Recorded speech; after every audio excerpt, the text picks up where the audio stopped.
안녕하세요. 잠언 18장입니다. 무리에게서 스스로 갈라지는 자는 자기 소욕을 따르는 자라. 온갖 참 지혜를 배척하느니라. 미련한 자는 명철을 기뻐하지 아니하고 자기의 의사를 드러내기만 기뻐하느니라. 악한 자가 이를 때에는 멸시도 따라오고 부끄러운 것이 이를 때에는 능욕도 함께 오느니라. 명철한 사람의 입의 말은 깊은 물과 같고 지혜의 샘은 솟구쳐 흐르는 내와 같으니라. 악인을 두둔하는 것과 재판할 때에 의인을 억울하게 하는 것이 선하지 아니하니라. 미련한 자의 입술은 다툼을 일으키고 그의 입은 매를 자청하느니라. 미련한 자의 입은 그의 멸망이 되고 그의 입술은 그의 영혼의 그물이 되느니라. 남의 말하기를 좋아하는 자의 말은 별식과 같아서 뱃속 깊은 데로 내려가느니라. 자기의 일을 게을리하는 자는 패가하는 자의 형제니라. 여호와의 이름은 견고한 망대라. 의인은 그리로 달려가서 안전함을 얻느니라. 부자의 재물은 그의 견고한 성이라. 그가 높은 성벽같이 여기느니라. 사람의 마음의 교만은 멸망의 선봉이요. 겸손은 존귀의 길잡이니라.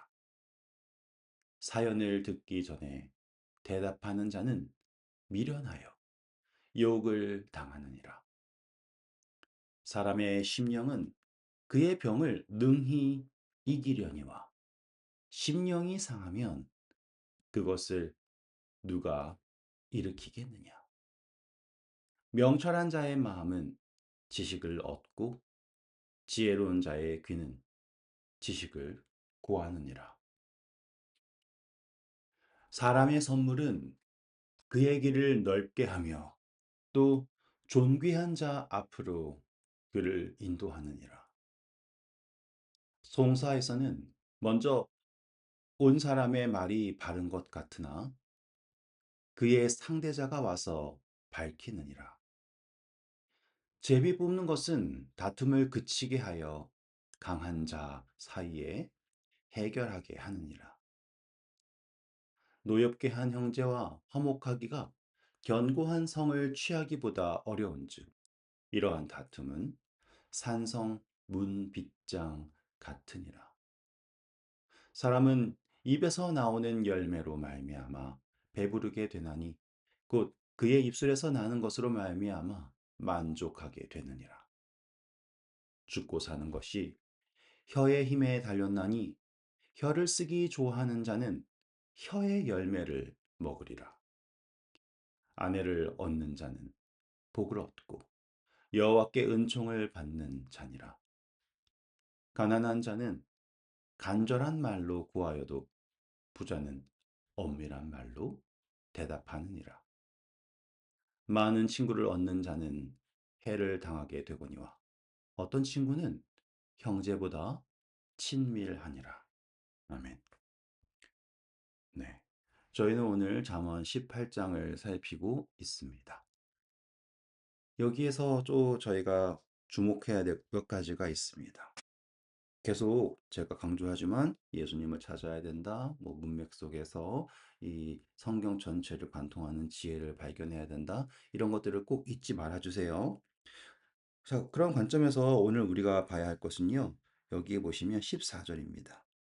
14절에 무엇이 나오냐면요. 사람의 심령은 그의 병을 능히 이기려니와 심령이 상하면 그것을 누가 일으키겠느냐라고 이야기합니다. 여기 보시면 심령이 상하면 이렇게 나오죠. 예. 여기서 우리가 볼 수 있는 것은요. 이제 믿음이라는 것은 무엇인가라고 하는 질문을 갖게 됩니다.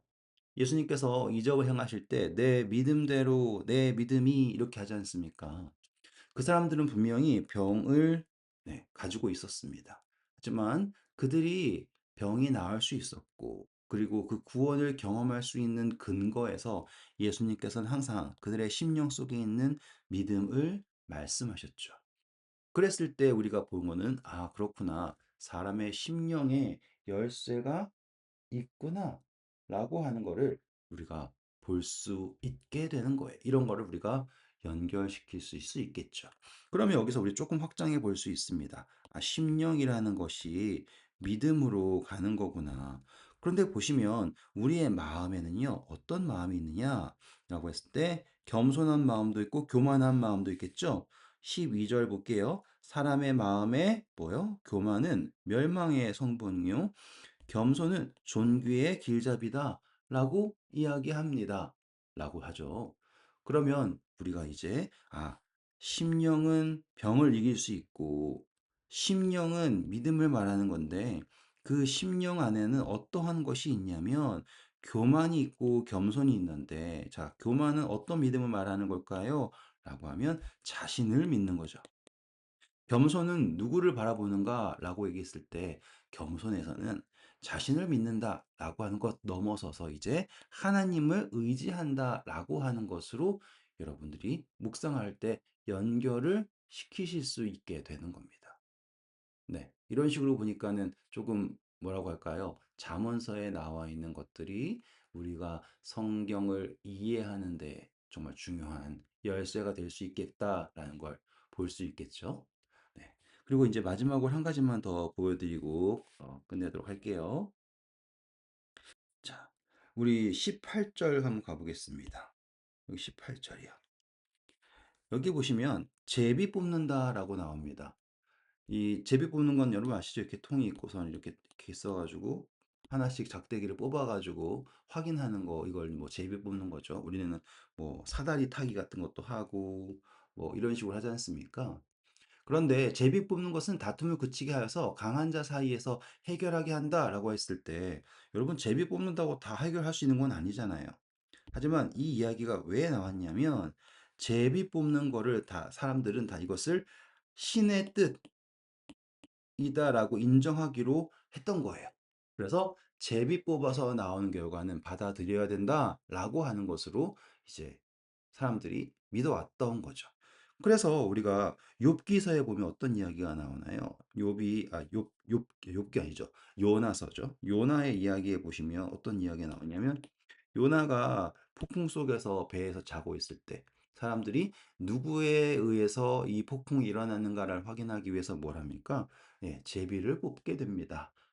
그랬을 때 사람들이 제비에서 요나가 나오자마자 너가 왜 그랬냐라고선 그렇게 물을 수 있었던 이유는 무엇인가라고 할 때, 네, 이런 이해를 볼 수 있는 거예요. 그래서 잠언서에서는 성경 그 시대의 사람들이 어떠한 이해를 가지고 있었는가라고 하는 것도 확인할 수 있겠죠. 네, 오늘도 수고하셨고요. 아, 잠언 속에서 참 여러 가지 묵상할 것들. 그런데 이상하게 제가 제 자신을 잠언 속에서 발견하면 항상 미련한 사람 쪽에 있는 것 같아서 좀 안타깝긴 하지만 그래도 우리가 잠언 속에서 또 하나님의 은혜를 발견하고 또 우리가 하나님의 지혜를 따르고자 하는 그 마음 속에 네, 하나님께서 좀 성장하게 하시는 그런 일이 되기를 바랍니다. 네, 오늘도 수고하셨고요. 좋은 하루 되세요. 감사합니다.